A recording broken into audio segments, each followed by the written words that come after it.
Tell me what the hardest part of being a ballet dancer is. Oh, there are many parts in it very hard. But to start with, what is hard is you live for dancing. You start a day thinking about when you do class, what you're gonna do after class, your rehearsals, what you have to eat before class, after class. You have to eat very little but healthy. You live for dancing. So you make your day constantly for dancing, for the rehearsals and going on stage. This is the hard part. But after a certain age, you get used to it. You get used to it. What is hard? Even if you work for 10 years, still the same muscles, still having a pain. And when you go on stage, you still have the same excitement and you're nervous always, even if you know you're so ready, that you're nervous. But then it is beautiful. But the hardest part is, okay, you live for dancing. So you have to structure your life around. Yes, exactly. You divide your day around ballet, you know. And when you have a family life, this is very difficult. I can imagine. You've worked with some of the top choreographers around the world at some top ballet ensembles. Which performance of yours was truly and utterly unforgettable for yourself? You know, when you do a role in different parts, at the time you are doing, it is the most important. And when I go back now, and all of them are different for me, you know, all of them are important and different. Of course, I love Romeo and Juliet, and I love to work with Andrei Prokofsky. And when he arrived to Belgium, he chose me for Juliet. So there was a wonderful gift for me. I think the premiere of Romeo and Juliet, this is the most unforgettable for me. Yeah, I can imagine. It was a very beautiful performance, by the way. I watched it. Thank you. Do you prefer modern or classical ballet? Well, when I started, of course, I started in conservatoire in Ankara. It was a Vaganova based and it was a very classical. But then when I left the country, I had to dance all the different stuff. And at the beginning, you know, until 33, you only want to dance classic. You know, you only want to do international competitions and you want to win and you only want to dance classic.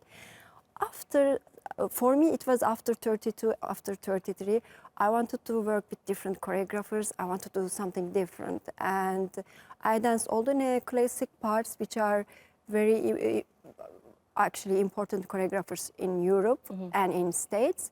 They are very important, you know, they have names like Kilian, Matsek, Balanchine. Of course, I didn't meet him, but I danced his ballets.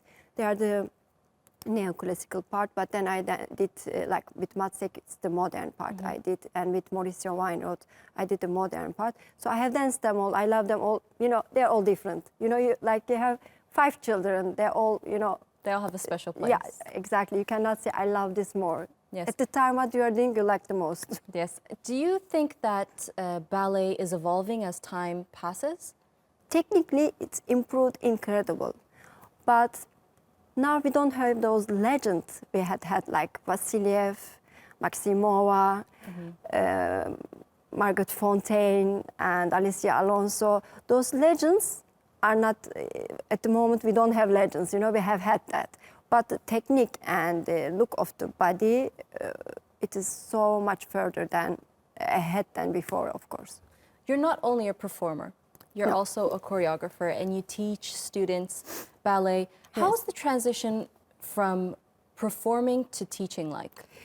The hardest part is this profession, it stops very early. You know, it doesn't stop, but I mean, it leaves you slowly because you get older. After 35, you feel, even you work so hard, you cannot jump as much as you want. Or, you know, body gets tired, your back hurts, your neck hurts.